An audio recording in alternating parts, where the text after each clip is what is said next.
ছিলেন। দুর্ভাগ্যবশত মুসলমান নবাবের মন্ত্রিত্ব গ্রহণ করার ফলে, মুসলমানদের সঙ্গে মেলামেশা করার ফলে তাদের আচরণ মুসলমানের মতন হয়ে গিয়েছিল।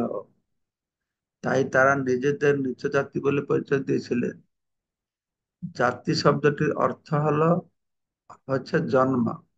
জন্ম থেকে জাতি হচ্ছে। শাস্ত্রের নির্দেশ আহ, অনুসারে জন্ম তিন প্রকারের: জাতি ধর্ম, কুল ধর্ম, দেশ ধর্ম। জাতি মানে জন্ম। প্রথম জন্ম হচ্ছে শৌক্র, পিতার ঔরসে মাতৃগর্ভে, এই জন্ম। শুক্র মানে শুক্র, শুক্রের মাধ্যমে পুংসরেত কণাশ্রয়ে, পুরুষের রেত বা বীর্য আশ্রয় করে জীবাত্মা মাতৃগর্ভে প্রবেশ করে। সে কথা এখানে বলা আছে, প্রথম জন্ম।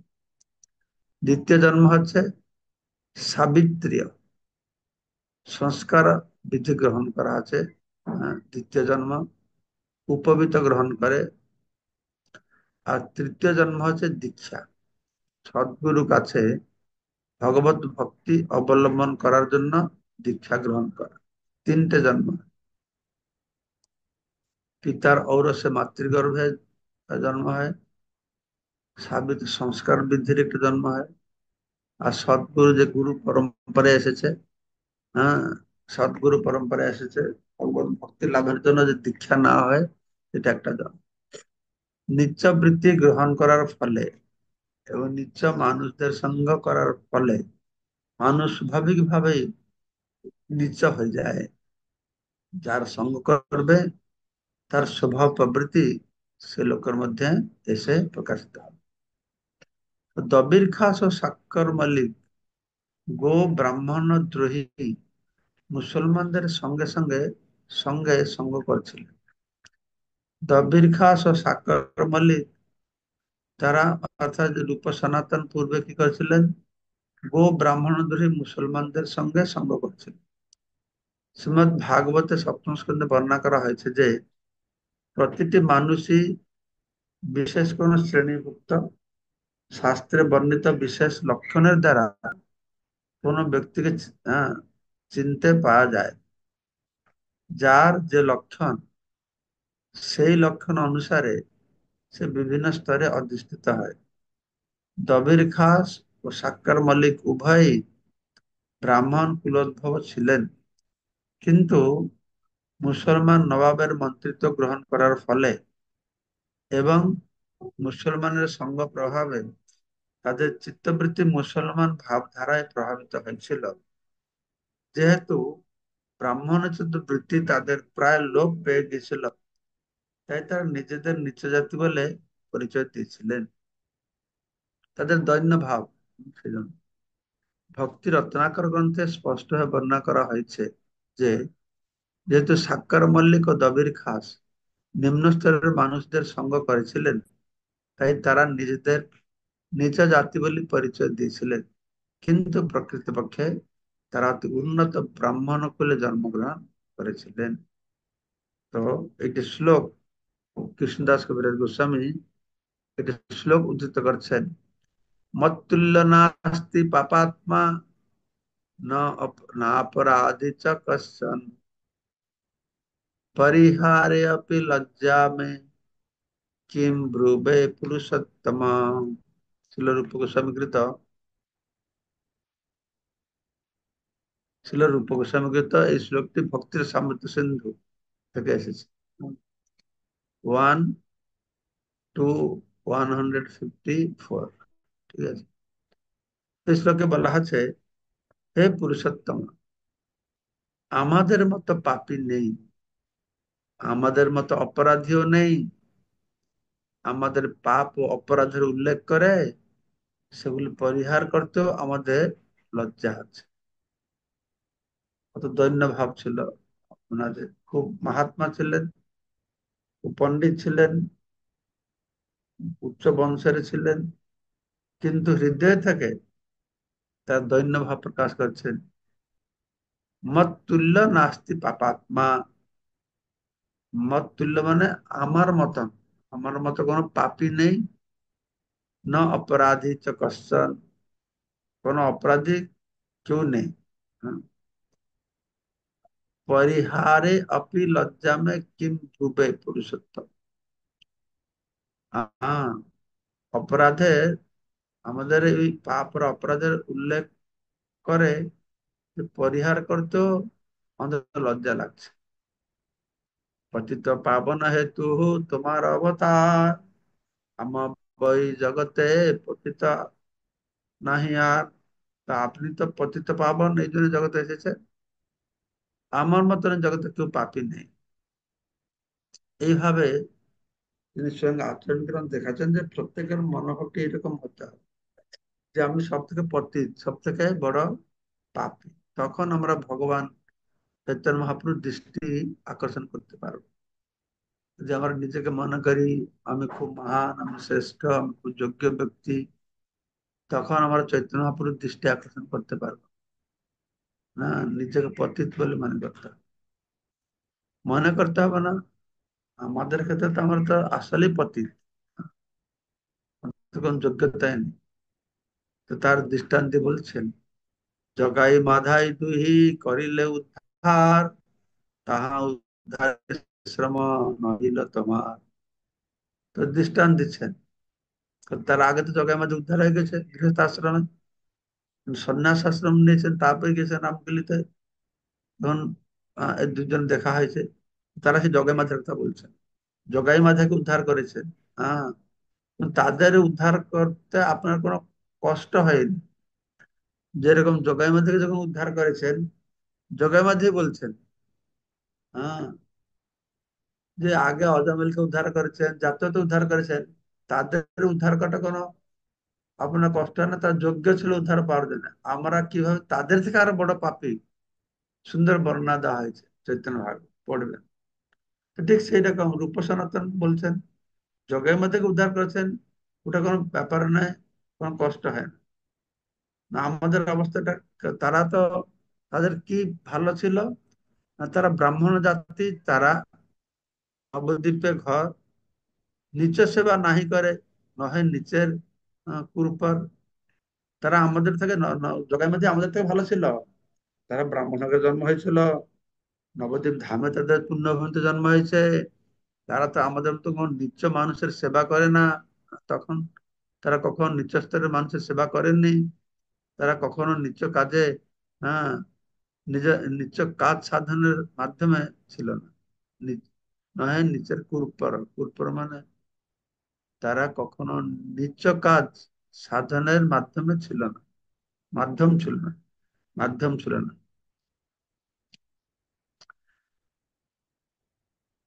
সবে এক দোষ তার হয় পাপাচার, পাপ রাশি দেহে নামা ভাসেই তোমার। তো তাদের একটা দোষ ছিল, তারা অনেক পাপ করছিল।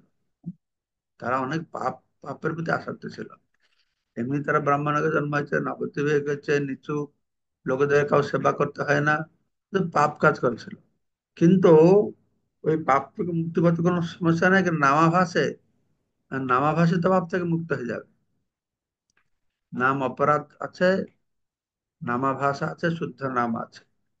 অপরাধমূলক নাম করলে বৈভব পাবে, নামাভাসে মুক্তি পাবে, শুদ্ধ নামে কৃষ্ণ প্রেম পাবে।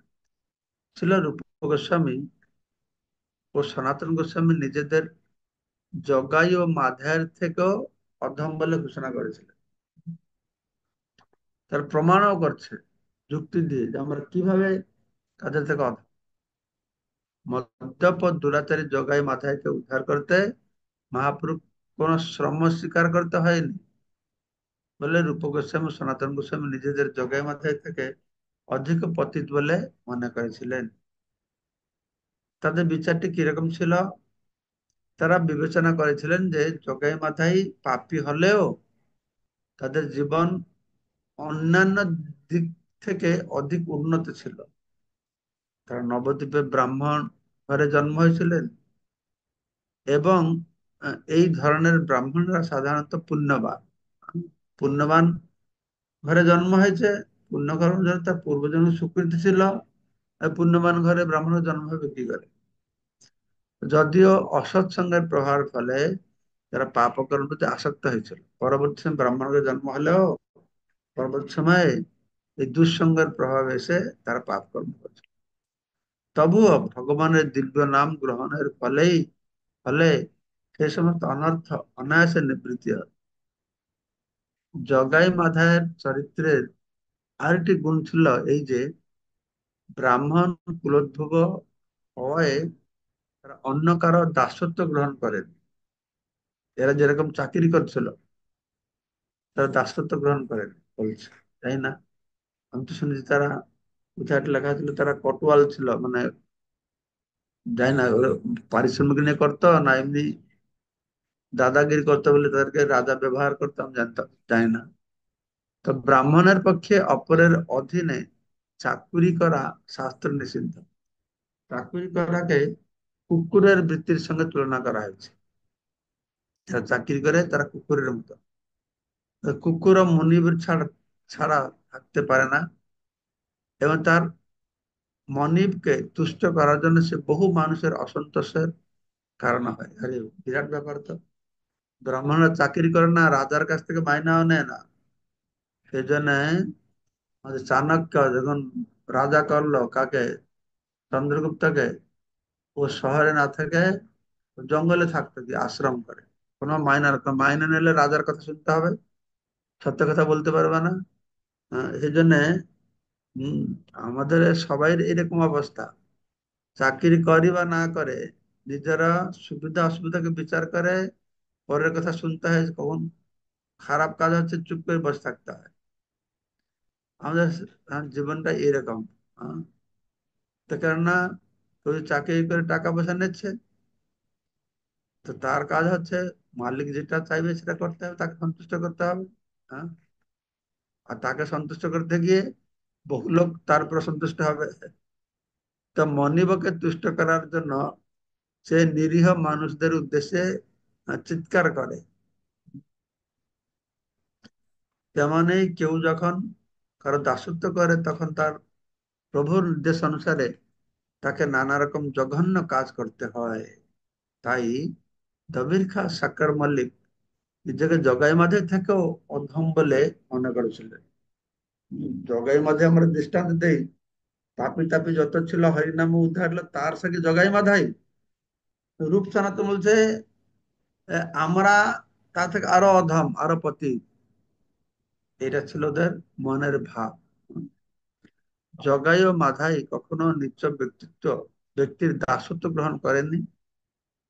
যারা হুসেন স্যার দাসত্ব করেছিলেন, নিচ্চ ব্যক্তির আদেশ অনুসারে অন্য কার্যকলাপে লিপ্ত হয়নি। এরা যখন মন্ত্রী অন্যকে উৎপীড়ন করেছে বা আহ, বিভিন্ন প্রকার জঘন্য কাজে যুক্ত হতে হয়েছে। হ্যাঁ, তাই তাই বলছি আমরা আরো আরো পথে। হম, জগাই মাধাই আমাদের মতন এরকম জঘন্য কাজ করেনি, তারা পাপ করেছিল। কিন্তু চৈতন্য মহাপ্রভু নাম নিয়ে, চৈতন্যের নাম নিয়ে তার নিন্দা করার ফলে সেই নামাভাসের প্রভাবে তারা তাদের সমস্ত পাপ থেকে মুক্তি পেয়েছিলেন। এভাবে পরে তারা উদ্ধারপ্রাপ্ত হয়েছিল। কিন্তু শ্রী চৈতন্য মহাপ্রভুর নাম নিয়ে তারা নিন্দা করেছিল। হ্যাঁ, নিন্দা করলেও মহাপ্রভুর নাম নিয়েছে, তাই তারা সব উদ্ধার পেয়ে গেছে। তোমার নাম লয়া তোমার করিল নিন্দন, সেই নাম হইল তার মুক্তির কারণ। তোমার নাম নিয়ে তোমার নিন্দা করেছে, সৌভাগ্যক্রমে সেই নামই তাকে মুক্তি দিয়েছে। জয় মাতাই হইতে পিতৃগণ অধম পতিত পাপী, আমি দুইজন, আমরা জগন্নাথ থেকে নিচু অধম পতিত। কিরকম? ম্লেচ্ছ জাতি, ম্লেচ্ছ সেবী, করি ম্লেচ্ছ কর্ম, গো ব্রাহ্মণ দুই সঙ্গে আমার সঙ্গ। প্রকৃতপক্ষে জাতিতে আমরা ম্লেচ্ছ, তারা ব্রাহ্মণ ঘরে ছিল, ম্লেচ্ছ বলে মনে করতো যে তারা ম্লেচ্ছের আচরণ করছে। তো বলছে ম্লেচ্ছ জাতি কেন? না কেননা আমরা ম্লেচ্ছের দাসত্ব করি, হ্যাঁ, ম্লেচ্ছের মতন কর্ম করি। ম্লেচ্ছ জাতি ম্লেচ্ছ সেবী করি ম্লেচ্ছ কর্ম। তা আমাদের কার্যকলাপ ম্লেচ্ছের মতো। গো ব্রাহ্মণ বিদ্বেষী ম্লেচ্ছদের সঙ্গে আমরা সঙ্গ করি।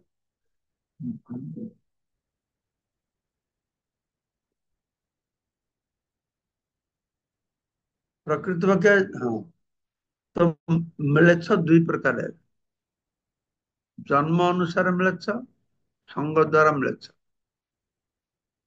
ছিল রূপ গোস্বামী ও সনাতন গোস্বামীর এই উক্তির মাধ্যমে আমরা জানতে পারি যে ম্লেচ্ছদের সঙ্গ প্রভাবেও চর্চিত হয়।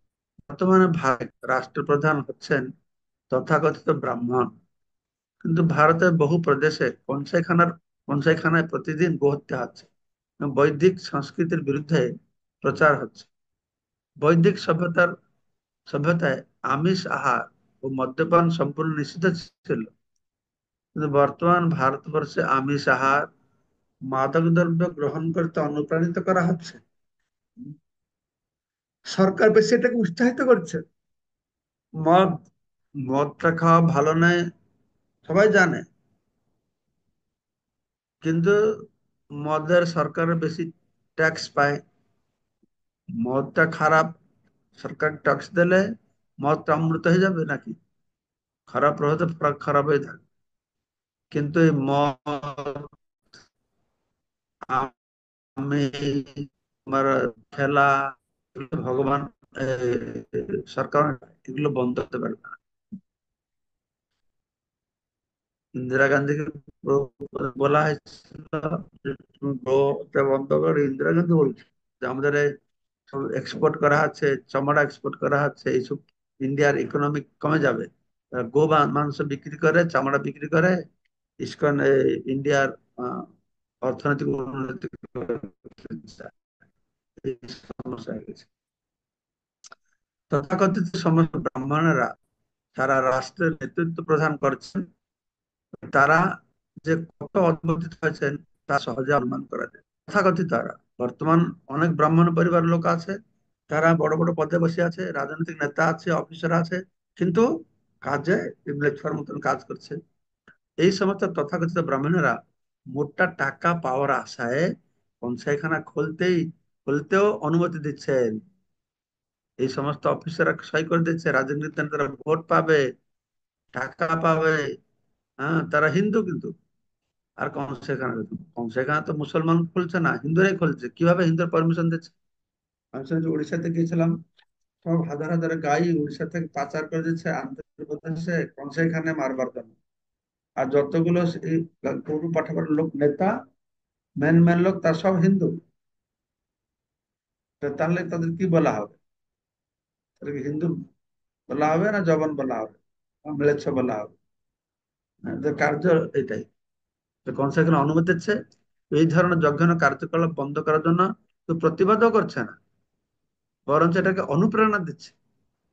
হ্যাঁ, কনসাইখানা খোলার জন্য তারা বৈদিক সংস্কৃতির নীতিগুলি অবমাননা করছেন, গোহত্যা করতেও সহযোগিতা করছেন।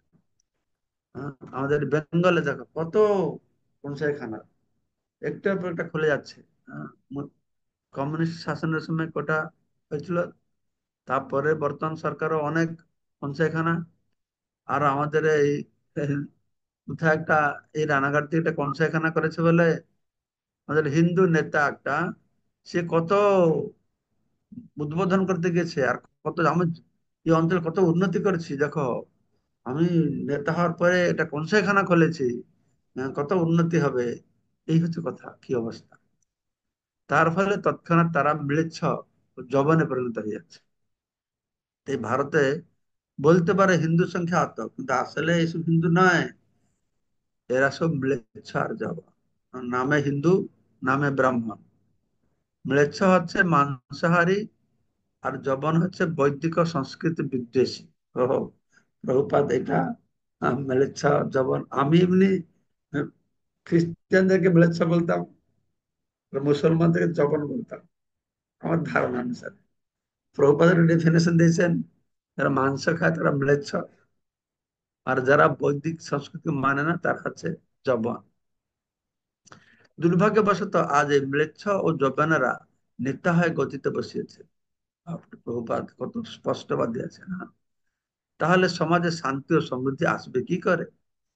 রাজা বা রাষ্ট্রপ্রধানকে অবশ্যই পরমেশ্বর ভগবানের প্রতিনিধি হতে হবে। মহারাজ যুধিষ্ঠির যখন ভারতবর্ষে পরিচালনার দায়িত্বভার গ্রহণ করতে চাচ্ছিলেন, তখন তিনি ভীষ্মদেব ও শ্রীকৃষ্ণ প্রমুখ, হ্যাঁ, আউট না চাই, ঠিক হয়ে যাবে, কৃষ্ণ প্রমুখ সমস্ত মহাজনদের অনুমতি গ্রহণ করেছিলেন। এভাবে তিনি ধর্মের অনুশাসন অনুসারে সারা পৃথিবী শাসন করেছিলেন। এই রাষ্ট্র প্রধানেরা ধর্মনীতির কোনো পরোয়া করে না। আহ, বর্তমান রাজনীতি কি কোনো মুনি ঋষি সাধু সন্ন্যাসীদের কাছ থেকে পরামর্শ নেয়? তারা কোনো কিছু করে না। তো এখনই আমাদের প্রধানমন্ত্রী আছেন, যেহেতু আশ্রমে বড় হয়েছিলেন, সাধু সন্ন্যাসীদের সান্নিধ্যে পেয়েছিলেন, তাই তার মনোভাবটা আচরণ একটু আলাদা। আমাদের উত্তরপ্রদেশের আদিত্যনাথ যোগী, উনি যেহেতু একটা আধ্যাত্মিক পরিবেশ থেকে এসেছেন, তার মন মানসিক একটু আলাদা। এটা কত সুস্পষ্ট হয়ে যাচ্ছে। অধার্মিক লোকেদের ভোটের জোরে স্বাস্থ্যের বিরুদ্ধে হলেও বিল পাস হয়ে যায়। হ্যাঁ, এই হচ্ছে কথা। প্রভুপাদ একদম সুন্দর কথা তুলে ধরেছেন। আমার মনে হয় এটা একটা পাম্পলেট করে বিলানো উচিত রাস্তায় সবাইকে। রাষ্ট্রপতি ও রাষ্ট্রপ্রধানরা এই সমস্ত পাপ কার্য অনুমোদন করার ফলে পাপ সঞ্চয় করছে। হ্যাঁ, সব এমএলএ এমপি, হ্যাঁ, মিনিস্টারদেরকে একটা ছাপিয়ে দিয়ে দাও, তোমাদের এলাকা দাও, যে যেখানে আছে। ছিল সনাতন গোস্বামী। হ্যাঁ, ওরা এটা পেলেও পাপ কাজ বন্ধ করবে না, কিন্তু অন্তর্ভুক্তি মনে তো একটু খটকা লাগবে, এইসব কিতাব দিয়ে এগুলো পড়ছি, তাই না? ছিল সনাতন গোস্বামী ও রূপ গোস্বামী এই ধরনের কার্যকলাপের জন্য পাপকে স্বীকার করেছেন। হ্যাঁ, তাই ব্রাহ্মণ পরিবারে জন্মগ্রহণ করা সত্ত্বেও তার নিজেদের ম্লেচ্ছ বলে ঘোষণা করেছিলেন। তো আগামীকালকে আমি আজকে, হ্যাঁ, আগামী সকালে টাইম সময় হবে, আমি ফ্রি থাকবো, ক্লাস দেবো 198 কালকে। এই আমি একটু আগে শেষ করে দিলাম, যেহেতু আমাকে বেরোতে হবে, 5-6 ঘন্টা ড্রাইভিং করতে হবে কান্থি যাওয়ার জন্য। এইখানে রহিলা গ্রন্থ অমৃত লহরী, বদন বলিয়া সবে, বলো হরি হরি, হরি বল। জয় শ্রী প্রভুপাদ কি জয়। হরে কৃষ্ণ। সবাইকে অশেষ মহারাজ, আজ একটা জিজ্ঞাসা মহারাজ। মহারাজ, ওই সাবিত্র সংস্কার বিধি গ্রহণ, ওটা কোন জন্ম হচ্ছে মহারাজ? ওই ব্রাহ্মণেরা যে পৈতা গ্রহণ করে না, ব্রাহ্মণ হ্যাঁ মহারাজ। ক্ষত্রিয় বৈশ্য তিনজনে পৈতা গ্রহণ করে। পৈতা জানো তো?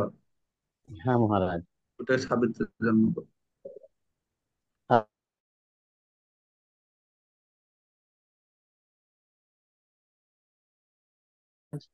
হ্যাঁ, হ্যাঁ, তার আগেই, বেশ, বেশ। হ্যাঁ, মহারাজ তার আগেই রূপ গোস্বামী সনাতন প্রভুকে ভগবান বলে জানতেন। হ্যাঁ, হয়তো মহিমা শুনতেন, জানতেন। সুলাল প্রভু কি বলছেন? সুলাল প্রভু। হ্যাঁ, হরে কৃষ্ণ মহারাজ। আপনার চরণ কমলে প্রণাম জানিয়ে আমার যেটা জানার বিষয়, যে বলা হচ্ছে প্রভুর দাসত্ব করার ফলে জঘন্য কাজ করতে হয়। আজকে আমরা নিত্যকর্ম করার জন্য অনেক সময় কি হয়, আমাদের ইচ্ছা থাকে, অনিচ্ছা সত্ত্বেও আমাদের অনেক কিছু করতে হয়। তাই আবার এদিকে বলা হচ্ছে ভগবানের ইচ্ছা বিধি কোনো কিছু সাধিত হয়নি। তাই মহারাজ এই বিষয়ে যদি একটু বলেন। আপনারা ইচ্ছা নাই তবুও কুকর্ম করতে হচ্ছে, হ্যাঁ মহারাজ। তো সেই জন্য আপনাকে নিজেকে পতিত বলে মনে করতে হবে, যে আমি পতিত। ঠিক আছে? হ্যাঁ। হ্যাঁ, কিন্তু কুকর্ম করে আমি মহান, আমি বড় অফিসার, বড় নেতা, এই অহংকার করা ঠিক না। আমাকে ঠেলায় পড়ে কাজের করতেই হচ্ছে, কোনো উপায় নেই আমার। তা হায় হায় আমি কি পতিত, এই ভাবটি হলেই মহাপুরুষ খুশি হবে। তা আপনি বলছেন ভগবান সব করান, ভগবান করান না, ভগবান আপনাকে করার অনুমতিটা দেয়। আপনি করতে চাইছেন, আপনি কর্ম করেন, উনি ফলটা দেন। হ্যাঁ, এটা হলো কথা। বিদ্যুৎ প্রভু বলুন, আমাকে বেরোতে হবে। বিদ্যুৎ প্রভু বলুন। মহারাজ, আমি আগামীকালকে প্রশ্নটা করবো, মানে সামনের ক্লাসে, যেহেতু সময় কম। ম্লেচ্ছ আর জবন সম্পর্কে একটু জানার ইয়ে ছিল বিস্তারিত, যাই হোক, আজকে আর করছি না। পূর্ণেশ প্রভু। হুম। পূর্ণেশ বিদায় নিয়ে নিয়েছে আগে থেকে। ঠিক আছে, কালকে কালকে প্রশ্ন উত্তর হবে। আচ্ছা আচ্ছা, মহারাজ। সবাইকে হরে অশেষ কৃষ্ণ। ধন্যবাদ। বাঞ্ছা কল্পতরুভ্যশ্চ কৃপা পতিতানাং সিন্ধুভ্যাং পাবনেভ্যো पंचभूतरूपस्य कृपा सर्वस्य वेदना पापड़ মহারাজ কি জয় শিল आपकी প্রভুপাদ जय কি जय गुरु महाराज।